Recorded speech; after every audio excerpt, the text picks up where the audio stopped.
Hi and welcome to the Shout Out Loud career series. I'm Anne, I'm a young producer for English Heritage, and today we're delighted to be joined by Nicole Stockton-Davies, who is the Visitor Access Manager for English Heritage.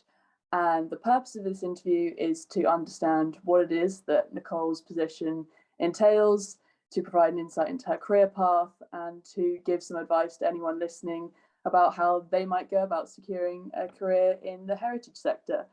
So Nicole, hi, how's today? Yeah, good, thank you. Still working from home at the minute, so surrounded by cats, but apart from that, all good. I wanted to just start off by giving anyone listening an idea into what it is that Visitor Access Manager does. Yeah, absolutely. So, like I say, I'm the Visitor Access Manager for English Heritage. It's actually quite a new role. It was only created last year.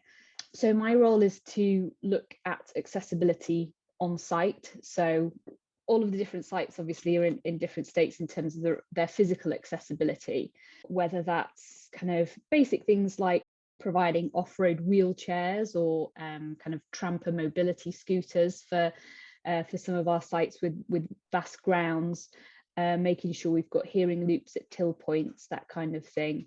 If we're looking at interpretation at a site and it's just purely written material, well, how inclusive is that? So working with the interpretation department to think about what we can provide in terms of audio guides, and then the actual nature of those audio guides. So do they have tactile surfaces and lanyards so you don't have to worry about kind of carrying them around?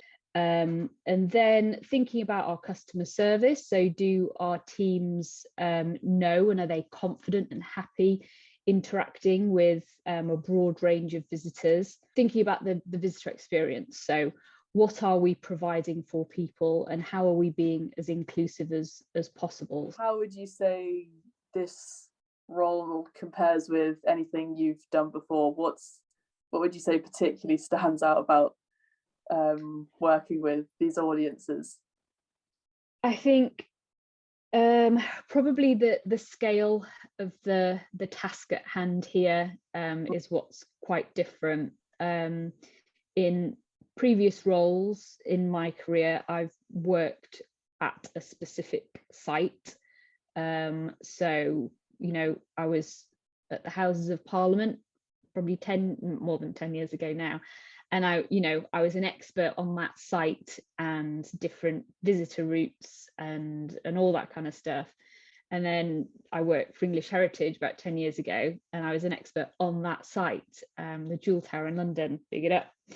And then I was at the Tower of London, and that was my site. And you can be so involved and really kind of get to grips with the intricacies of each place, whereas with this role you can't do that. You're thinking big picture. You've got to think about systems and programs that will apply to hundreds and hundreds of different people over 100, more than 100 sites.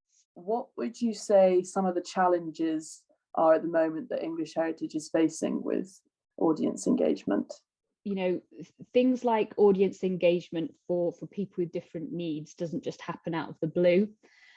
And it's also, you can't just kind of magic things out of thin air. It comes from resources. So I think part of the challenge is thinking about, okay, well, how do I plug into existing departments who have plans already and have allocated resources, and think about, we do already engage with different visitor groups, but it's how do we improve on that?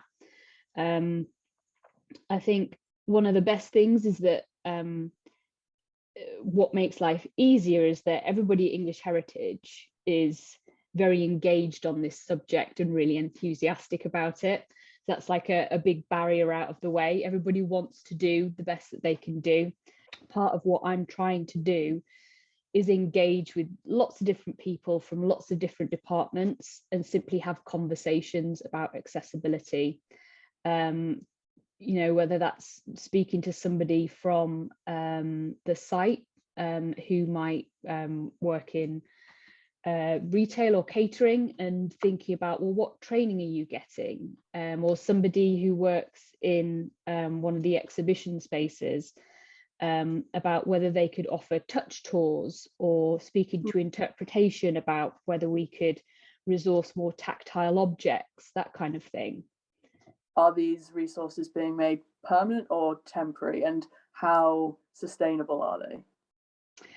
Yeah, I mean, that's what I mean in terms of being able to plug into existing processes that go on, so Sure. that when you're, planning a new exhibition that's supposed to last for, kind of 5-10 years or whatever, that you plan in what you're going to be able to provide for different visitor groups, and then the kind of the practical stuff around the maintenance of those and replacement of those kind of things as well, because you don't want to put the planning in to maybe provide a tactile book to accompany an exhibition, but then perhaps it gets lost or damaged, and then that's it. I suppose, just for our audience, how would you say you got into this role? What was there a particular point at which you thought, yes, heritage is for me? Or is it more audience engagement that you're interested in? Well, I think certainly they're one and the same for me. So I'm interested in heritage in general because I've got a history degree, and that's my background, being kind of taken along as a child to English heritage and National Trust places, and there's a real personal connection there. But the visitor engagement and that visitor experience is what drew me into heritage, because what's better than being able to do something that you love and kind of combine that with a fantastic environment to be in. So would you say your role is quite practical? Is it often in person on particular sites, or would you say it's more on home and you're working across all sites? Yeah, at the minute it's a bit of a mix, and I think it will change as things go on and the role develops. Getting out on site, speaking to people, kind of seeing how visitors interact with that space. So you're not just kind of taking it from your own judgment, but seeing it in the open. But then, that's all great fun. And that's probably like the best part of the job, is being out and about on site. But then there's a lot more grown up part of it, where I have to come back and not only kind of write reports on what I've seen and what I think should happen, and think about who needs to be involved in that, and all the kind of complexities of permissions and whether we even can do something to improve the physical nature of the sites. But then also looking at, okay, what's our bigger strategy? It's all very well me kind of wandering off to Whitby Abbey and having a look around and saying, oh, wouldn't it be nice if we do this? But I also have to think a lot more about the wider picture. So why Whitby Abbey? Why not Dover Castle? So I'm assuming then that there are some sites that have more challenges than others in terms of what you can do in making them accessible for, say, someone who is visually impaired. It really depends, because you never know what you're going to be, you never know what you're going to encounter until you get there. And it's, in this industry, you can't just go tarmacking over places, unless, obviously there are car parks and things you can develop.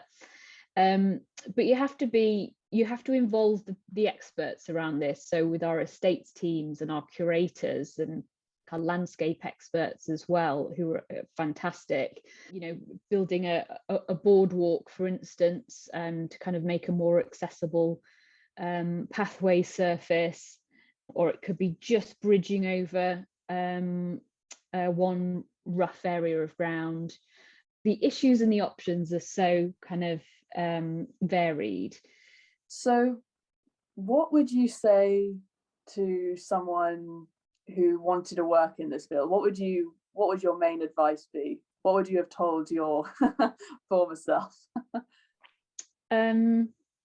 Had I known that I would end up in this role, I I would have taken more opportunities, I think, to work with people in previous roles who had disabilities, visitors at major sites that I've worked at, and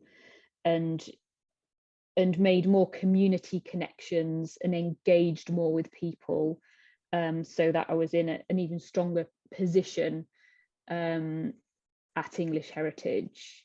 That is the key to everything in terms of what we're trying to do here. So the more of that if I'd had, would be better. Yes. Where do you see this going in, say, 5 years' time? Basically, I'm in the process at the minute of finalising a wider strategy as to do with improving accessibility over the next few years. Think about how we can devolve a level of responsibility to people on site. So it's not just me kind of trying to march around 400 sites saying, oh, we need to put this there.